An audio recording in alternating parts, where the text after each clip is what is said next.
Okay, so again, good day class. So we'll continue.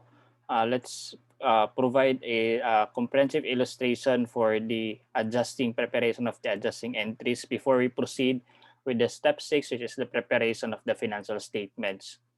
Okay, so this is an example of sample problem of preparation of adjusting entries. So normally, diba, you already have the step 4, which is the preparation of the unadjusted trial balance or the starting point of your worksheet. Okay, so this is a sample problem. So you have given the trial balance of Rosalie Balhag Cleaners appears as follows. So take note when you prepare an adjusted trial balance, don't forget to write the company name, the entity name. You have the type of like report, you have an adjusted trial balance and the year or the month, the period, that's September 30, 2020. Okay, so this is the unadjusted trial balance of Rosalie Balhag Cleaners. So you have cash, you have accounts receivable, prepaid insurance, cleaning supplies, land, building, accumulated depreciation of the building, you have accounts payable. Okay, and these are the chart of accounts under unadjusted balances. Okay, so if we try to, okay, this total debits, you have 3,917,940 and total credits, that is 3,917,940. Okay, this is the unadjusted trial balance. And this is also the starting point of your worksheet. So here, this is a worksheet 2. So I already inputted the amounts here. So this unadjusted trial balance column, you have the balances. So that's equal. Okay, so here we have the additional information available. So the following information is also available. You have a review. First, we have how many adjustments? You have 1, 2, 3, 4, 5, 6 adjustments. Okay, so for letter A, we need to prepare adjusting entry for letter A. So here, we need to identify first what type of adjustment.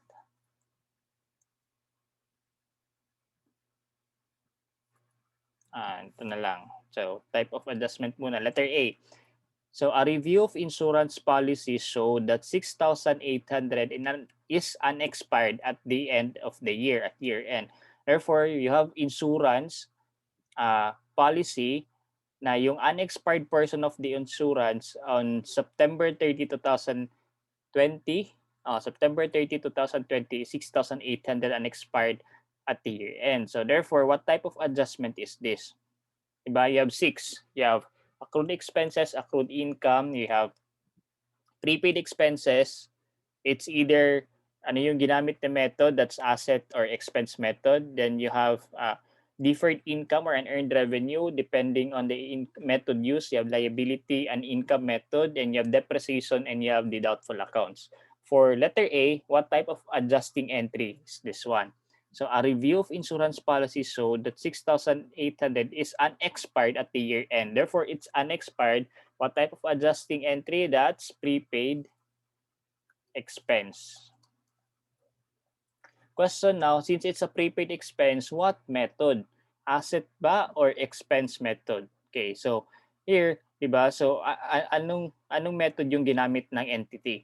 So balikan natin yung unadjusted trial balance nila.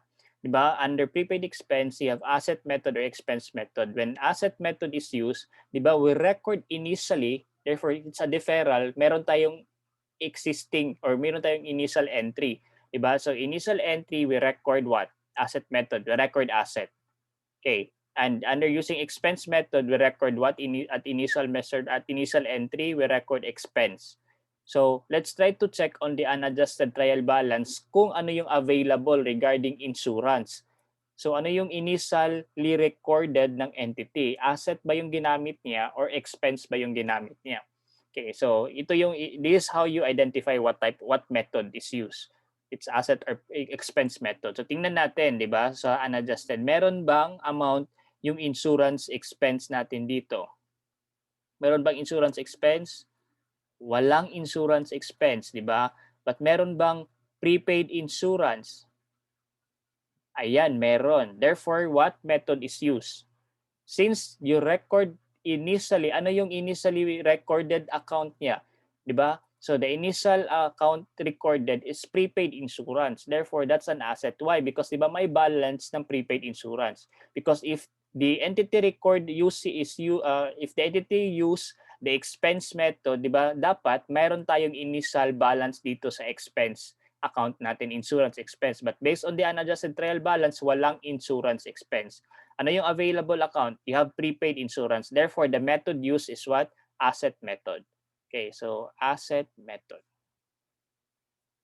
Prepaid expense using asset method. Therefore, ano yung adjusting entry natin? Diba? So yung initial entry, let's initial entry.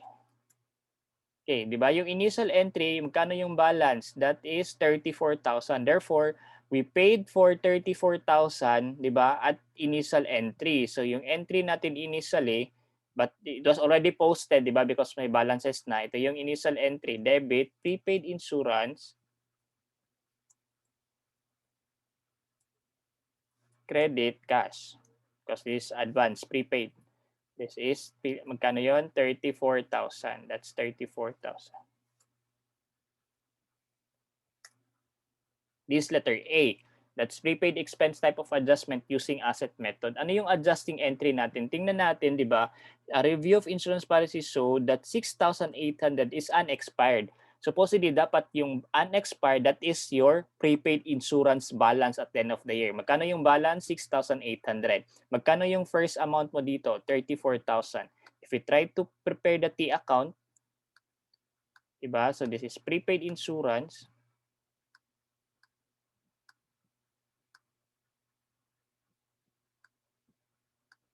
That is prepaid insurance.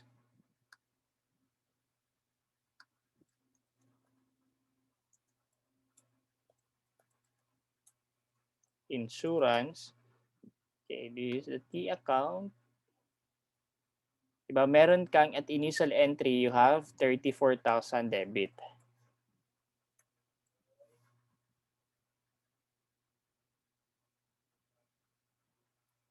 Okay. So, dapat yung balance daw ng prepaid insurance natin at the end of the year or at the end of the month, yung unexpired portion is at the end of the year, is 6,800, di ba? So, dapat yung correct balance po dito is 6,800. Therefore, magkano yung adjustments? Magkano yung amount dito to compute the 6,800? So, that's 34,000 minus 6. So, your adjustment should be 27,200. So, ano yung entry mo? Your adjusting entry.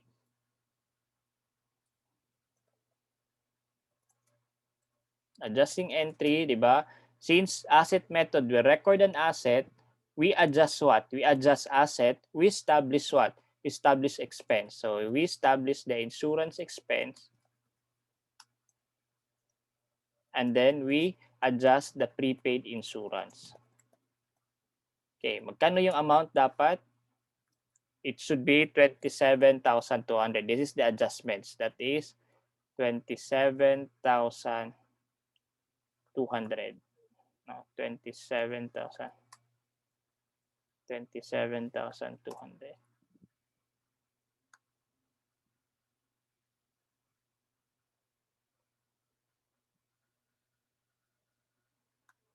Okay. So, ito yung adjusting entry, di ba? So, for letter A, adjustments, ito yung adjusting entry natin. So, the type of adjustment, prepaid expense using asset method. Okay, so this is the initial entry, although this was already posted, di ba? Because nakabalance na to dito, di ba? Accounted na to. So, for the purpose of illustration, we just prepare the initial entry to easily prepare the adjusting entry. So, again, this is the adjusting entry. Okay, because we need to compute the exact balance of 6,800 unexpired at the end of the year. Therefore, magkano yung expired portion? Ito yung insurance expense natin, 27,200. Okay, we are done with letter A, adjustment. Let's proceed with letter B.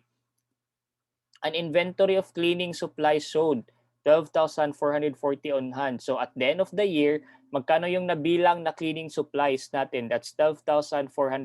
Question, what type of adjustment? What type of adjustment is this? So, an inventory of cleaning supplies, diba? So, 12,440 on hand.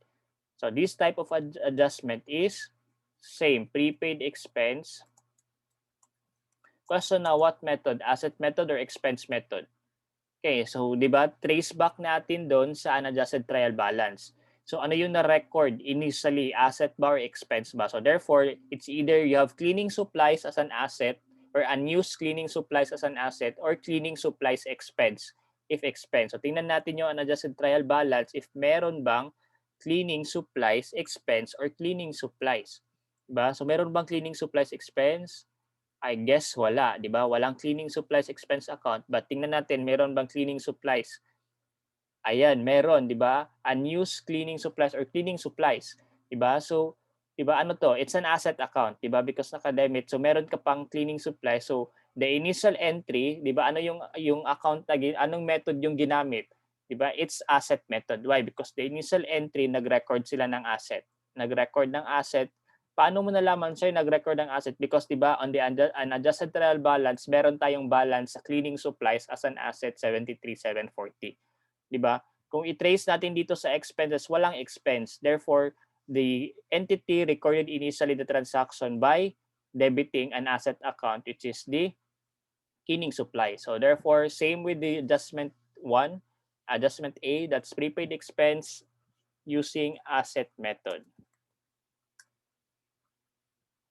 Okay, so the initial entry, let's just prepare the initial entry because using asset method, we record what?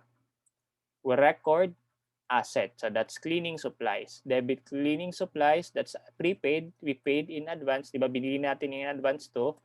Hindi pa nagamit yung iba. Cleaning supplies.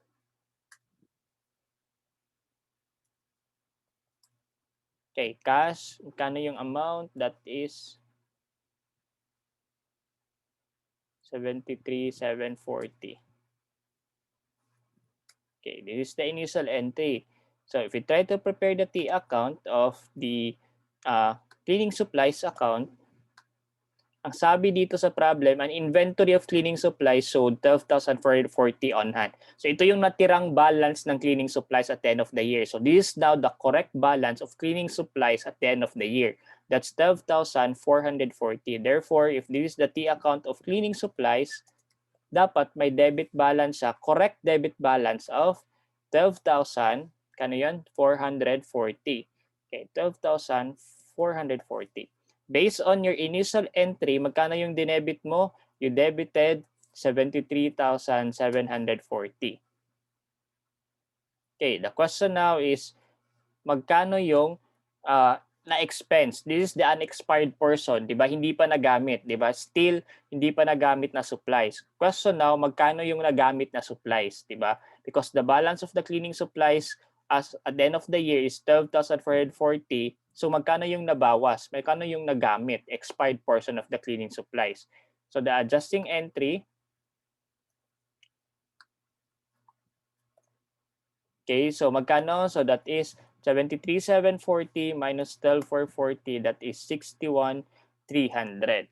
So ano yung 61,300? This is the expired portion. Yung sa expired portion, ito yung cleaning supplies expense natin. Since we are using asset method, diba, we record asset initially, we adjust what? We adjust the asset. So we credit the cleaning supplies account by what amount?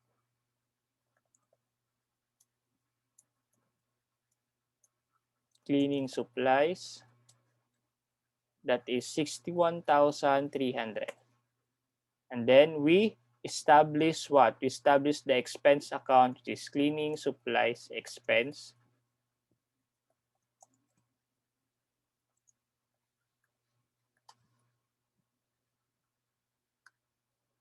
Okay, that is 27,200. Okay, cleaning supplies. Okay, so again, tama yung sagot natin, di ba? Because the remaining balance, the unexpired portion of the cleaning supplies should be 12,440. By preparing the entry, that's you debit 73,740, you credit 61,300 cleaning supplies. So the remaining balance of your cleaning supplies on hand is 12,440. This is tama, di ba? So tama yung entry natin. Letter C, estimated depreciation of the building for the year is 128,000. Very simple, di ba?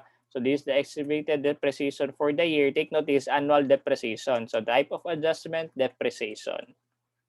Okay, adjusting entry. So simple depreciation expense. Then you credit accumulated depreciation.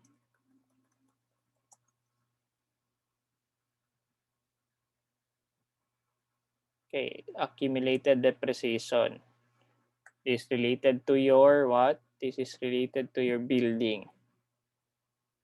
Contra asset to your building account. Okay, magkano yung balance? That is 128,000.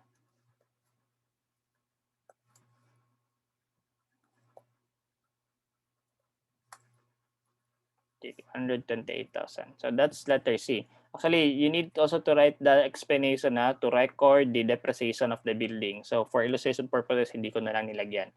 Okay, letter D. What type of adjustment? Letter D, accrued interest on mortgage payable is 10,000. Okay, accrued interest on mortgage payable. Yung mortgage payable natin, di ba, since meron din yung interest. Therefore, this is an what type of transaction? Di ba, since may accrued na, so now, accrued expense or accrued income? On our part, that is accrued expense because di ba, it's a liability payable. So, di ba, mayroon tayong interest expense dito. Okay, therefore, this is accrued expense type of adjustment. Diba? Ano yung entry natin, journal entry? If may accrued expense, we debit expense account, we credit liability account. Therefore, the expense account is interest expense. Accrued interest expense. Good thing, binigyan tayo ng amount dito. Hindi na tayo pinag-compute kung magkano yung interest. Interest expense, then that is accrued interest. Diba? It's a liability account, payable. Magkano? That is 10,000.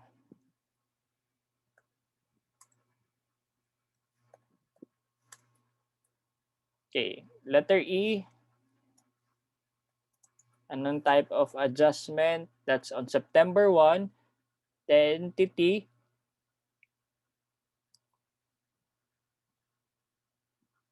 okay, actually hindi to at year end guys ha. So it should be at the end of this September 30. At the end of the month. This month end. Abe, let's check first.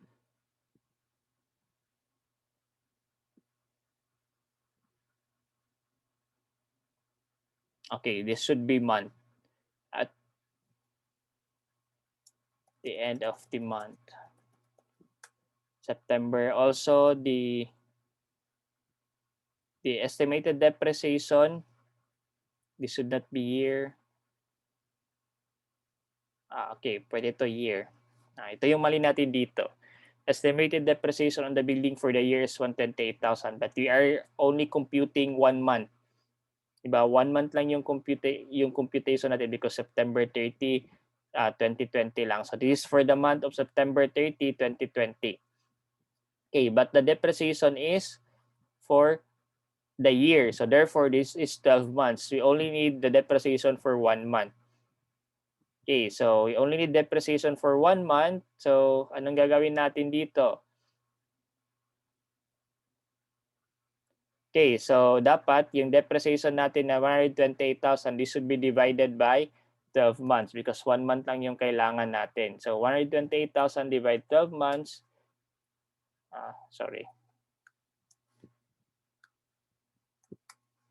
that's 10,666.67. Okay, that is the accumulated depreciation expense for the month of September. Okay, we are there with accrued expenses. Let's proceed with letter E. On September 1, the entity signed a contract effective immediately with Davao City Hospital to dry clean for a fixed monthly charge of 4,000. The uniform used by doctors in surgery. The hospital paid 4 months service in advance. Okay, so anong nangyari sa transaction? So on September 1, the entity signed a contract effective immediately with Davao City Hospital. So tayo, sino tayo dito? Rosalie Balhag Cleaners. We signed a contract with Davao City Hospital to dry clean the uniforms of their doctors for a fixed monthly charge. Yung monthly charge is 4,000 pesos. But the hospital paid 4 months service in advance. So instead of paying for the month of September lang, they paid in advance, di ba? 4 months service in advance. So September, October, November, December. So they paid 4 months from September to December in advance. Okay, so what type of adjustment is this?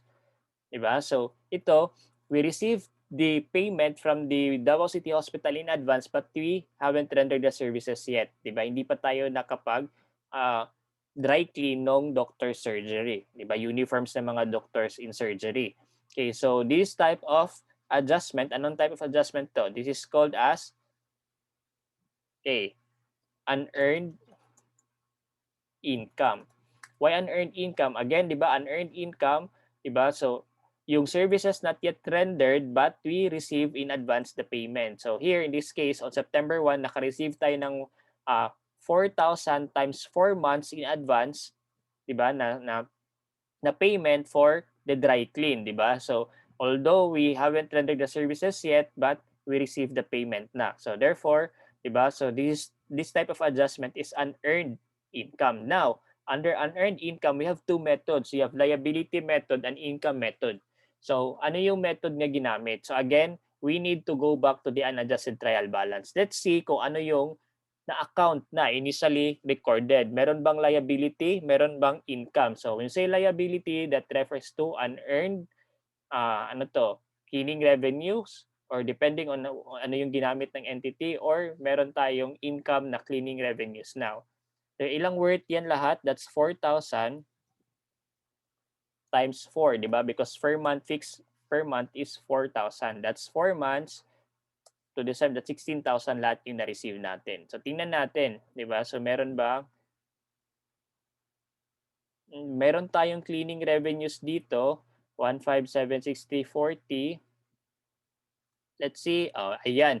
Meron tayong unearned cleaning revenues, that's 16,000. Tama ba dun sa account na, yung sa amount dito? Di ba? Yes, tama, 16,000. Therefore, the initial transaction is recorded, the account recorded is unearned cleaning revenues, therefore liability account. So what method is used? That is liability method, because again, di ba, the entity recorded initially the transaction by crediting a liability account is unearned cleaning revenue 16,000 is equal ito, di ba, 16,000. So ano yung entry natin? So let's just prepare na lang din the initial entry, di ba? So for purpose of illustration, this is the initial entry. So let's copy na lang din tong i-account natin dito. So, this is liability method.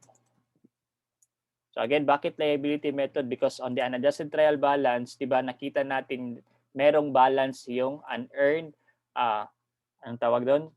Cleaning revenues. Okay, ito. 16,000. So, since liability method, the initial entry is we receive cash, of course, di ba? Amount of 16,000. Then, since liability method yung ginamit ng entity, that's unearned cleaning revenues. That's 16,000. So if this is the T account of unearned cleaning revenues,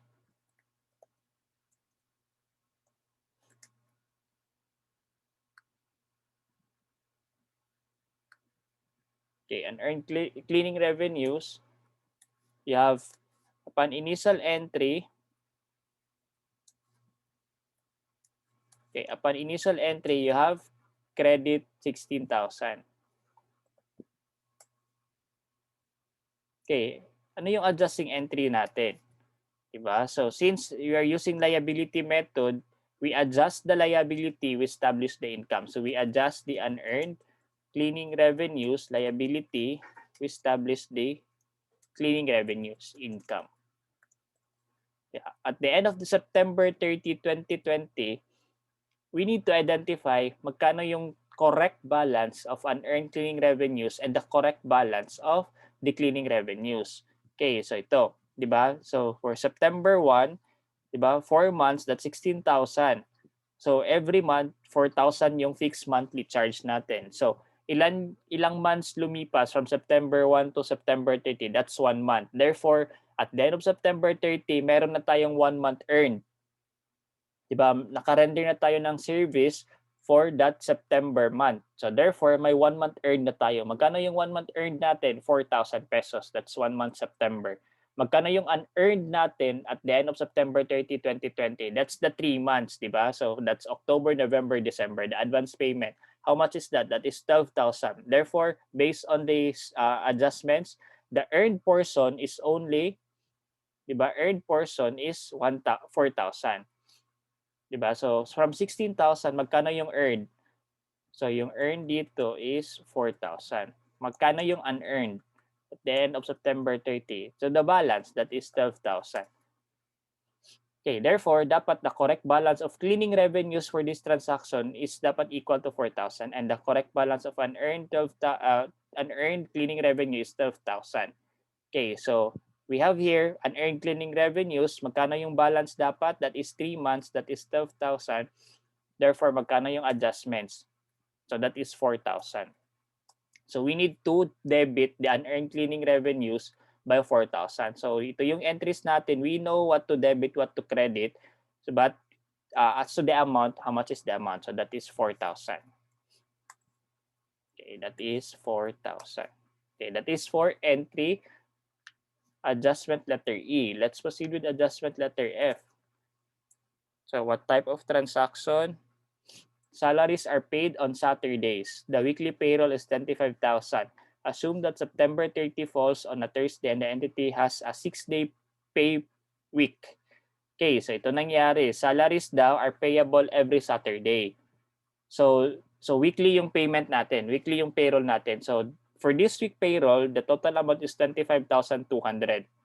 Okay, ito yung salaries ng mga employees natin. Assume that September 30 falls on a Thursday.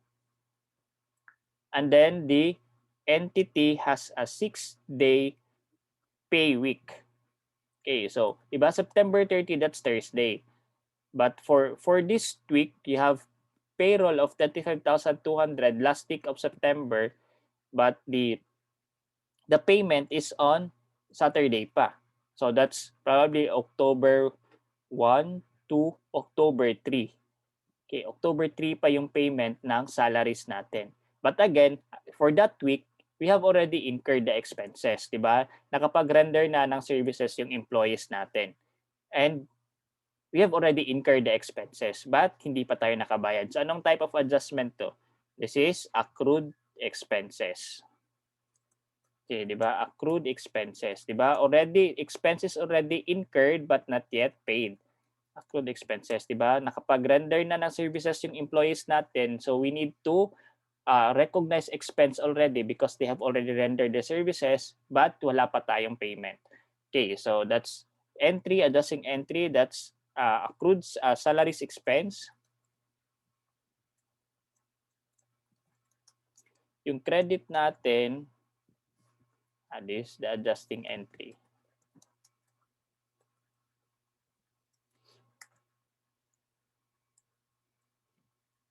Salaries expense. Credit natin, accrued salaries payable. Okay, how much is the amount? That is, magkano yung amount? 25,200. 25,200. Okay, so this is now your adjusting entries for the adjustment. So we are done with step 5. What's the next step? That's step 6, preparation of the financial statement. So before we can prepare the financial statements, we need to post this to the respective ledgers at the same time. Let's fill up our worksheet, diba? Because the worksheet is a tool, diba, for us to easily prepare the financial statement. So we need to, this is only a tool, diba? So your worksheet, diba, that's the company name. What's the company name? Let's copy. That is Rosalie Bahag Cleaners. Okay. Hindi siya makopy. Rosalie.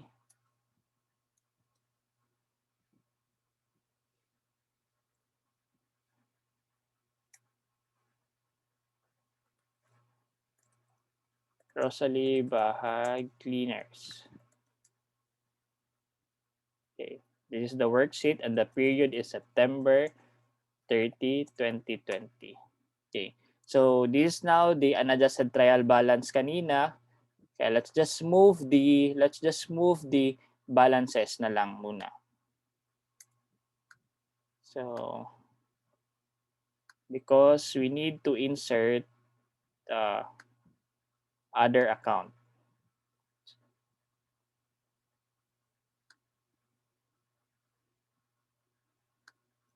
Okay, 550. Okay, so if you try to check on this, diba? So let's just post, diba? Ito yung adjustments natin dito. Yung entries natin for entry A, that is the adjusting entry, that's debit insurance expense, credit prepaid insurance. So hanapin natin yung accounts na affected, di ba? So that's transaction A. Meron ba tayong insurance expense dito na account? Oh, wala tayong insurance expense, therefore we need to add. So that's 560. Let's just assume this is the account number, 560. That's insurance expense.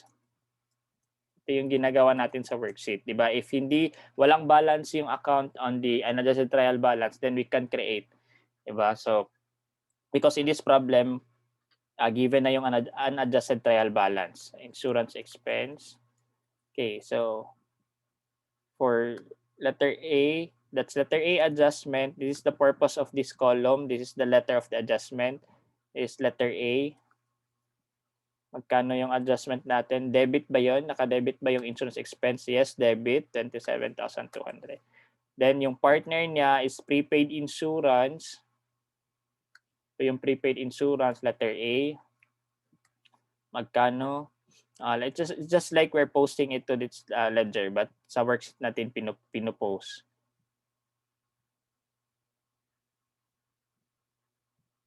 Ito, prepaid insurance, credit.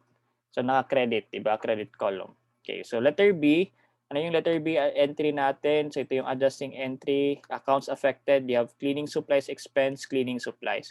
Meron na ba tayong cleaning supplies dito, expense? I think wala pa. So wala pa tayong cleaning supplies, so let's just add. Let's just assume 570. That's cleaning supplies expense.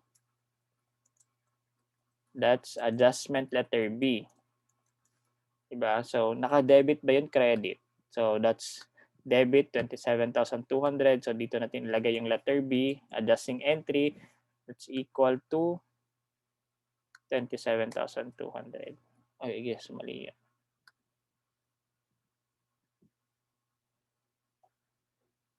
Ba't hindi balance to? Ano, mali to. Dapat 61,300 to. Ito. Okay, 61,300. Ano yung partner niya? You have cleaning supplies, di ba? So cleaning supplies, hanapin natin this cleaning supplies, credit letter B. How much is the amount? Balikan natin doon. That is 61,300. Okay. Next, letter C. Ano yung adjustment letter? Depreciations. Ano yung account involved? Depreciation expense, accumulated depreciation building. Okay, so meron tayong accumulated depreciation building dito. That's letter C. Meron ba tayong depreciation expense? Wala pa. So let's add depreciation expense. That's letter C, debit. Magkano? That's 1 month only, di ba? So divide 12 natin yan, 10,667. Then yung partner niya, accumulated depreciation building, that is 10,666.67.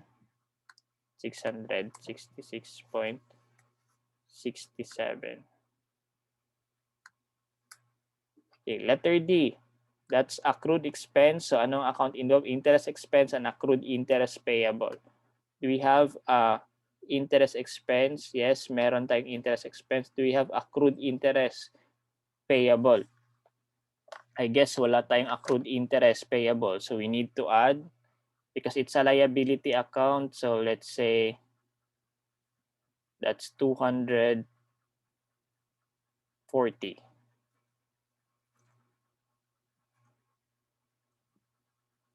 Accrued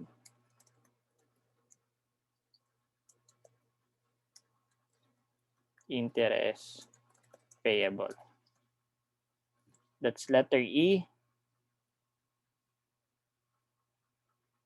So your interest expense, meron tayo letter E. That's debit ba yun? Interest expense, debit, 10,000. Accrued interest payable, letter E. That's credit, 10,000. Okay. F, last trans adjustments. No, sorry, this is letter D. This is letter D. Letter D pala yung interest. Okay, letter E. Let's proceed with letter E. Letter E is an earned income liability method. The adjusting entry, you have unearned cleaning revenue and cleaning revenues. So therefore, unearned cleaning revenues, letter debited 4,000. That's letter E. Unearned cleaning revenues, ito, letter E, debit. That's equal to 4,000. Then, ang partner nito, cleaning revenues. You have cleaning revenues. Ito, naka-credit. That's letter E. That's 4,000. Okay, last, adjusting entry natin, letter F. That is accrued expense. You have salaries expense and accrued salaries payable. Tingnan natin if meron, may account na ba. You have, wala tayong salaries expense. Meron tayong salaries expense. This letter F. Naka-debit ba yun? Yes, naka-debit. 25,200. Meron ba tayong accrued salaries payable dito? So I guess wala. So let's just type is 250 accrued salaries payable. That's letter F, credit. That's equal to 25,200. Okay, so we're done posting on our worksheet the adjusted adjustments, di ba? So ito yung purpose ng column na to, that's to identify the letters of adjustment. Okay, so look at now total, di ba? This is now our total. Dito na lang.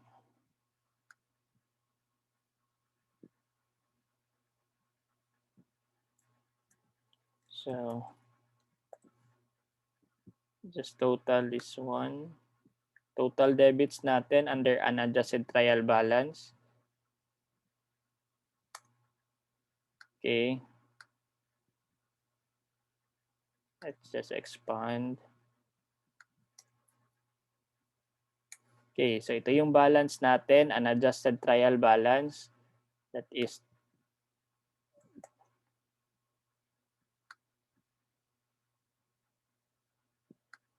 okay, 39940. For the adjustments, you have 138,366.67. That's balance, diba?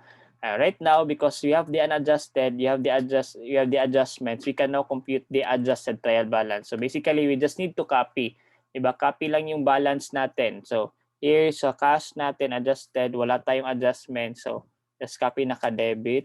Yung accounts receivable natin, walang adjustments. Ito, may adjustments yung prepaid insurance natin, naka-credit. So we need to compute the net balance, di ba? That's debit 34, pero yung adjustments natin naka-credit. Therefore, that's minus credit ito, 27,200, di ba? Therefore, you have net balance na debit, magkano? 6,800. Sobra yung debit mo compared to the adjustment credit, 6,800. Cleaning supplies natin, we have also adjustments. That's debit, unadjusted trial balance. Minus natin yung adjustments natin naka-credit, 61,300. Okay, so that is 12,440. This is the correct, di ba? Based on the adjustment. This is the on-hand supplies, cleaning supplies. Okay, so here, so yung land natin, since walang adjustment, it is copy from the unadjusted. Pati yung building natin, walang adjustment in terms of cost, but yung accumulated depreciation, that's credit, di ba? Take note, that's credit. So sa credit natin column ilagay. So that's credit unadjusted plus credit din yung nandito, di ba? So that's add plus 666.67. How about the accounts payable? Walang adjustments, naka-credit. Copy lang natin. Okay. How about the unearned cleaning revenues? May adjustments tayo, di ba? Normal balance is a liability, naka-credit. Tapos may adjustment, debit 4,000. Magkano yung net credit natin? That's 16,000 minus the debit 4,000. That's 12,000 credit balance. Mortgage payable, walang adjustments. Credit 11, 1,100,000. Balhag capital, walang adjustments din. Sa ngayon, walang adjustments. That's 5,600. Balag withdrawal ops, careful, that should be debited, di ba? Normal balance of withdrawals debit, naka-debit dapat.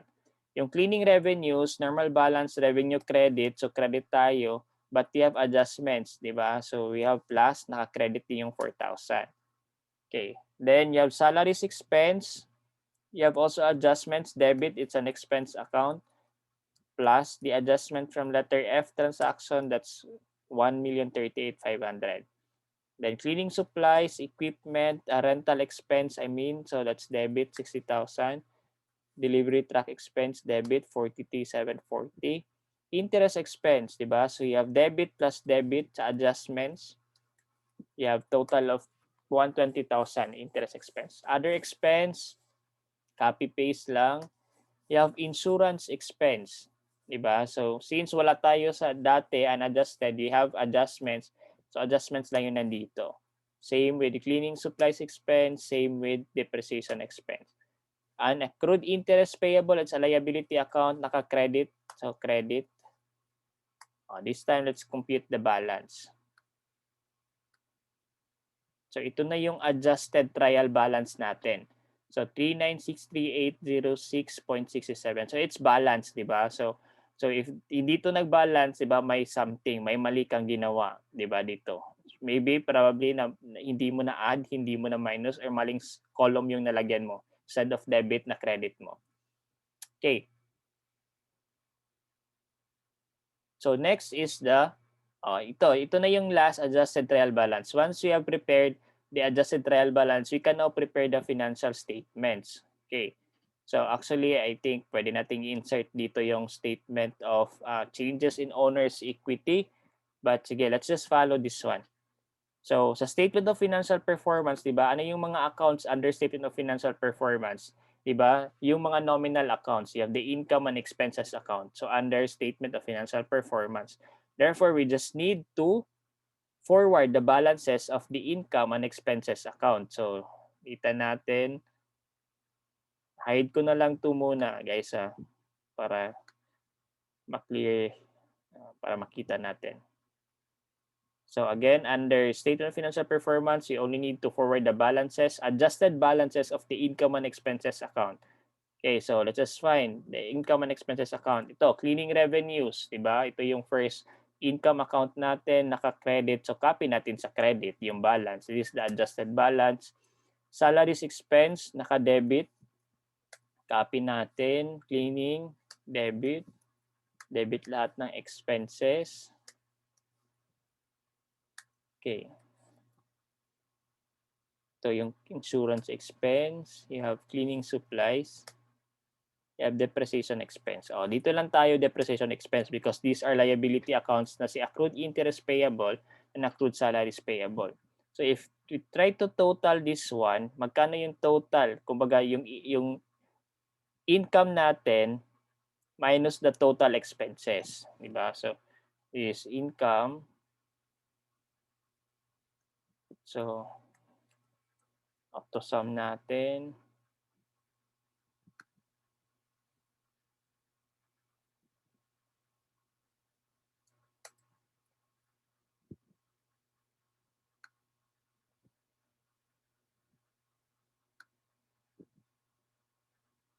Okay, iba. As you have noticed, hindi talaga yan magbabalance because this is the income 1,580,340, then the expenses is 143,174,6.67. Kung titingnan natin yung format ng statement of financial performance, ito yung statement of financial performance. You have revenue, di ba? Lahat ng revenues add natin under service concern, lahat ng expenses add natin total, then the total revenue minus the total expenses, that could be profit or net income or loss or net loss.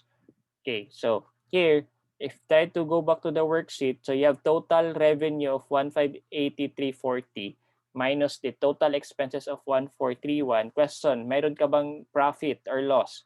The answer is profit. Why? Because sobra yung income mo compared to the expenses. So, here in the worksheet, saan natin nilalagay yung profit? So, lagyan natin ng label dito. This is now your profit. Okay. To make the equation balance, diba? To make the worksheet balance, we need to debit the profit amount. So magkano yung profit? So let's just minus 1,580 minus. Okay, so you have a profit of 148,593.33. That's why when we try to balance, so balance na yung worksheet mo. No, this is mali. So dapat balance na yung worksheet mo. Yan, naka 1,583.40 na. So again, you have a profit. Yung profit mo in the worksheet naka-debit siya just to compute for the balances of your debits and credits in the worksheet. Okay, ito yung profit. Let's highlight the profit. Okay, yan yung profit mo. So you have an income. Okay, under the statement of financial position, di ba anong accounts nandito? Real accounts. So yung asset, liabilities, and owner's equity. Okay, so let's just copy, di ba? So you have cash, debit, you have accounts receivable, debit, you have prepaid insurance, debit, you have cleaning supplies, debit, you have land, debit, you have building, debit, you have accumulated depreciation, credit, you have, what's this one? Accounts payable. You have unearned cleaning supplies. You have mortgage payable, 1,100,000. You also have 565,600. Oh, no, this is already the capital account. Oh, yes, that's credit. Then you have the withdrawals. Okay, you have the withdrawals. Then hindi nakasama yung cleaning revenues, salaries, and expense. And also, we need to forward the profit, diba? Because composition of your owner's equity, you have the capital here. This is the capital minus the withdrawals. Then you need to add the income minus the expenses, or you need to add the net profit, diba? The profit na. So, you need to add the profit. Ano to? Naka-debit pa to or naka-credit? Okay, so it should be credit. Because sobra yung income compared to the expenses. So if we try to total the amount, diba, the balance, so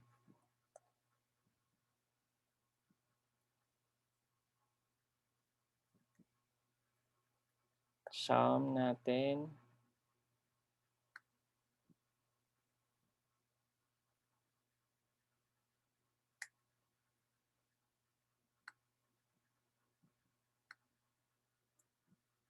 Hindi siya balance.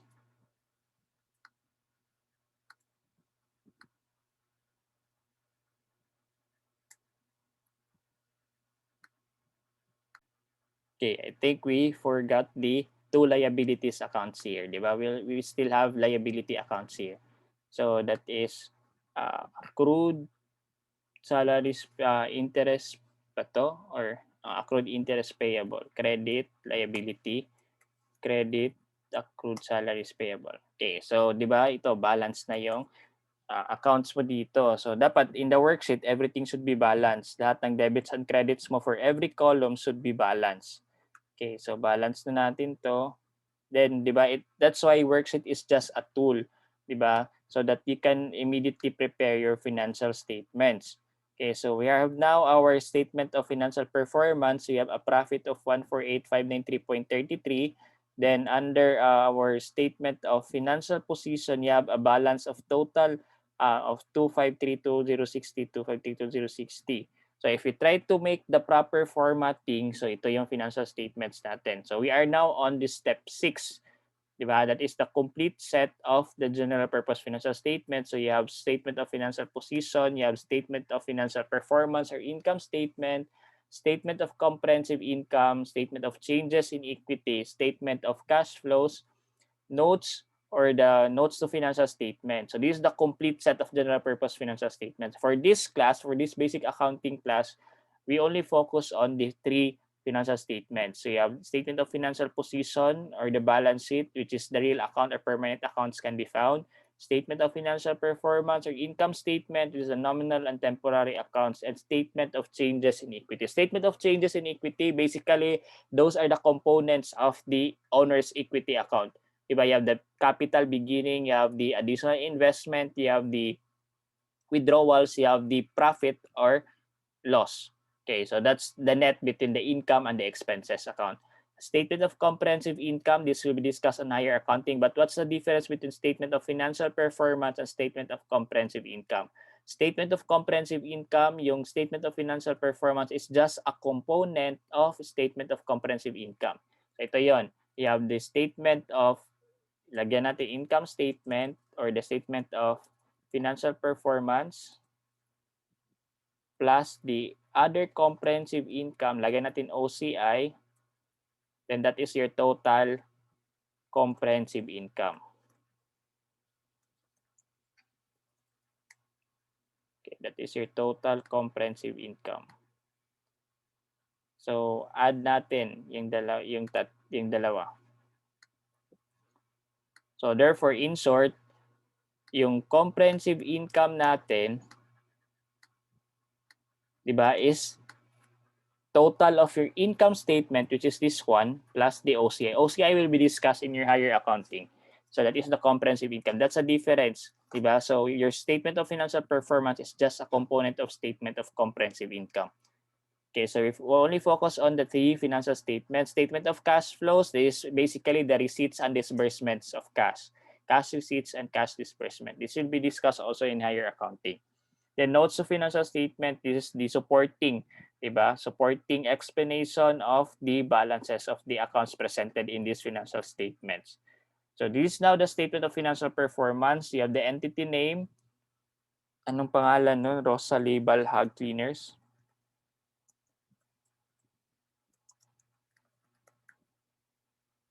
Okay, so yung revenue natin, let's find out ano yung revenue accounts natin kanina. I think we only have one revenue account, diba? So we have kanito, cleaning revenues. So here, let's just write cleaning revenues. So isa lang yung revenue account natin. So if meron pa, so just put the amount. So dito natin kokopyahin yung amount doon sa worksheet natin. So ito yung guide natin yung worksheet. Magkano yung total cleaning revenues? This is 1,580,340. Yung total, 1,580. How about the expenses? Ilang expenses meron tayo? Let's just count the expenses. You have 1, 2, 3, 4, 5, 6, 7, 8. You have 8 expense account. So let's just add 5 more expense account here.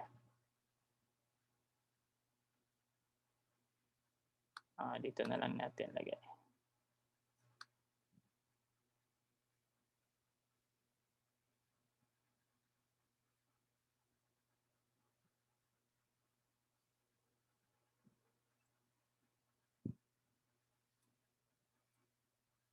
Okay, so 1, 2, 1, 2, 3, 4, 5. Kulang pa. Kulang ng 3.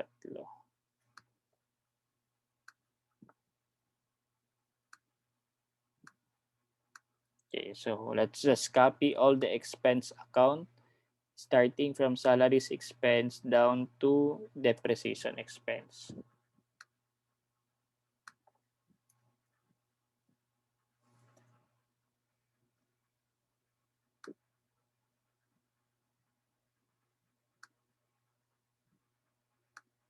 Okay.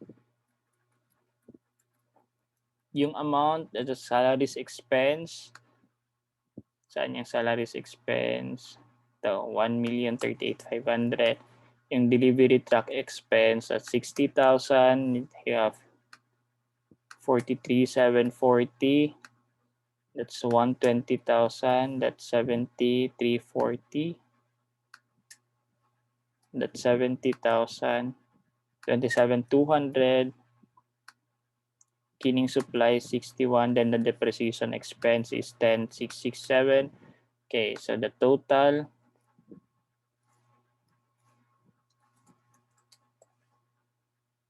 expenses natin, okay, that's 1431746. Actually, it's the same, di ba? 1431, then 1580. So this is the proper formatting. So you have 1580 total revenue minus the total expenses. So that's you have a profit or net income positive 148,593.30. Tingnan natin dito, di ba? It's equal.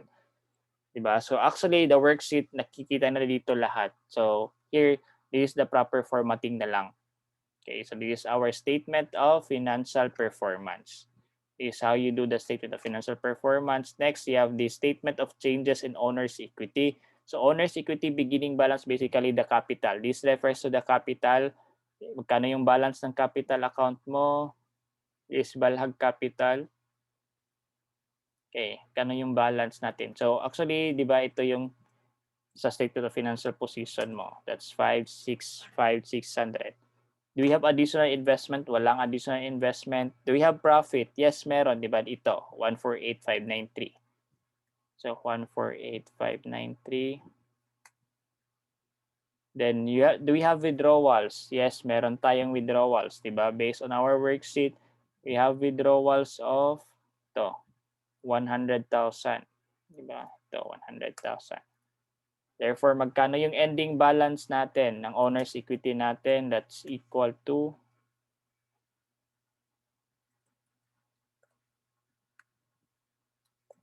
that's 614,193.33.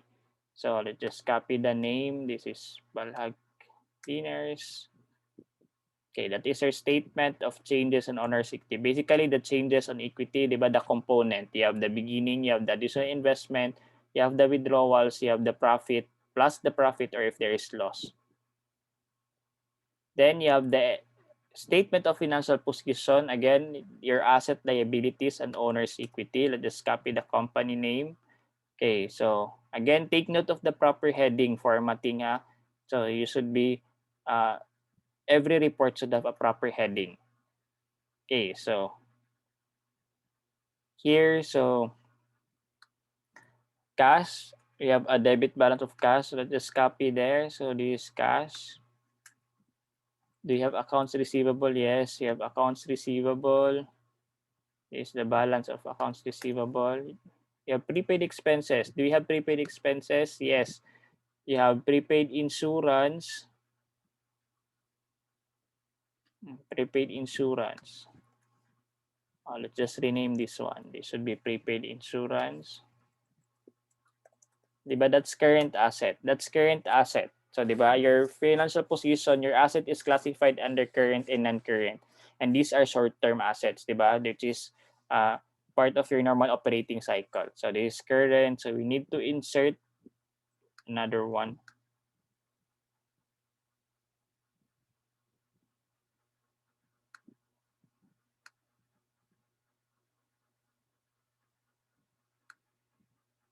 Okay, so let's just copy this one.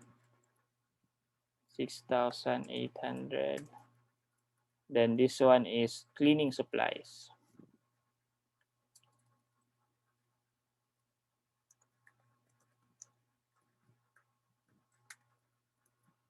Okay, how much is the balance of your cleaning supplies in the worksheet? So you have cleaning supplies. So these are your current assets.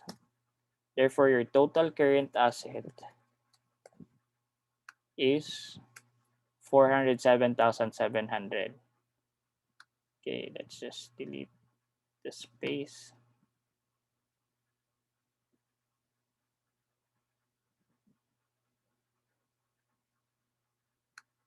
Okay, we also have our non-current asset. These are long-term assets, diba? So example of this are those property and equipment. So do you have property, plant, and equipment account?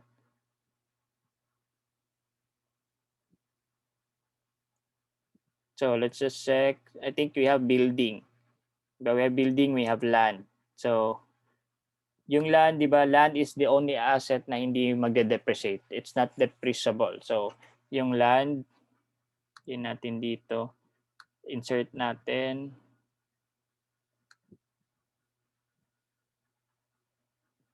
Okay, that's land.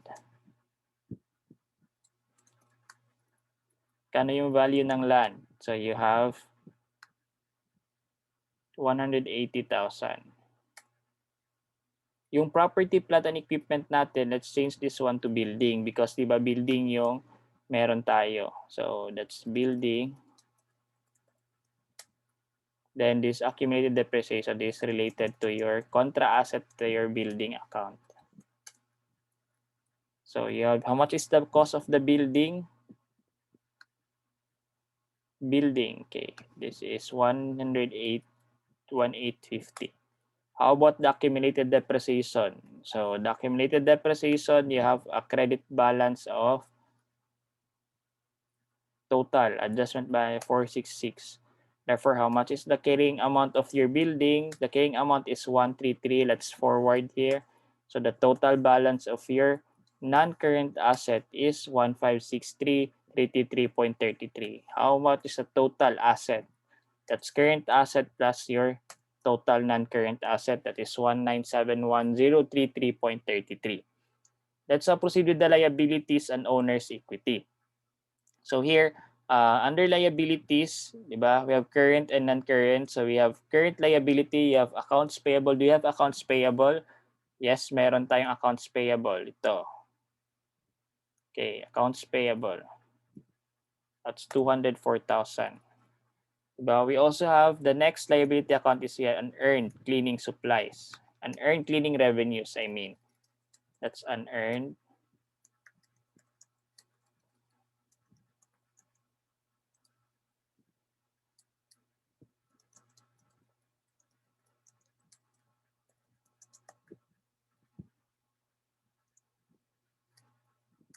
Okay, so magkano yung unearned cleaning revenues natin?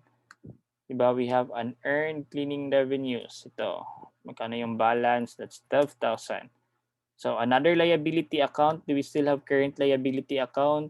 Diba? Yes, we still have. We have the accrued interest payable and accrued salaries payable. So let's add, or actually it's part of accrued expenses, but let's itemize accrued interest payable. How much is the balance? So based on our worksheet, we have balance of accrued 10,000 interest payable. Let's add one row for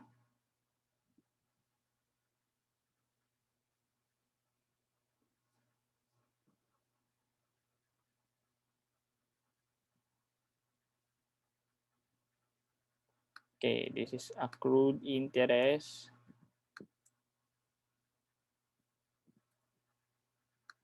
Okay, that's 10,000. The next is accrued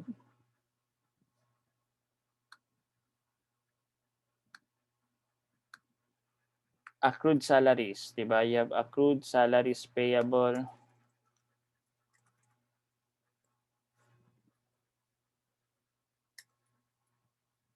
How much is the accrued salaries payable? You have 25,200.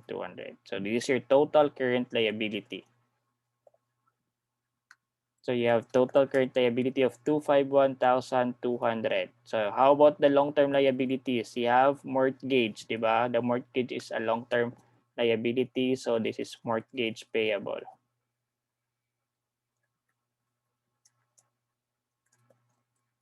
How much is the mortgage payable? So mortgage payable, you have the 1,100,000. Okay, so your total non-current liabilities is 1,100,000. How about your total liabilities is current liability plus the total non-current liability. You have 1,351,200.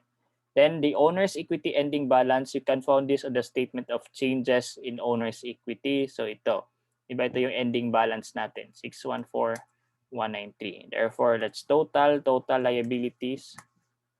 Balance ba? Yes, hindi siya nag-balance. So let's check. Okay, so hindi balance yung statement of financial position natin. Di ba? Based on the accounting equation, asset is equal to liabilities plus owner's equity. So this should be 197,033.33. This should also be 197,1033.33. So let's find out the error. So this could also happen to you when you are trying to prepare for the financial statement. So let's find, di ba, ano yung difference. So based on the difference, that's 5,640,000. So I guess the error here is ito, yung cleaning supplies natin tsaka prepaid insurance is the same. 'Di ba? So dapat ano yung correct balance ng cleaning supplies natin? Let's go back to the cleaning supplies. So this should be 12,440. So tama pa rin yung cleaning supplies, yung prepaid insurance yung mali. So that's prepaid insurance. Tingnan natin yung prepaid insurance. Okay, that is 6,800 dapat, hindi 12,440. Okay, so therefore, tingnan natin if balance na. So actually, this could happen, di ba? In your, if you're going to answer this kind of problem, even in actual practice, this could also happen. So you need to be very careful, especially on copying the amounts. Okay, forwarding the correct balances of each account. Okay, so here, so again, balance na yung account natin. So the correct balance is 1,965,393.33. Diba? This is based on the accounting equation that your asset is equal to your liabilities plus owner's equity. This is your total liabilities and owner's equity, 1,965,390.33, and your total assets is 1,965,390.33. Therefore, tama yung ginawa natin. So this is now the correct your statement of financial position. Okay, so this is now the financial statement, step 6 of the accounting process. Okay, so this ends our discussion for today. So I hope, diba, you have uh, you have you have learned from this discussion. So thank you for listening.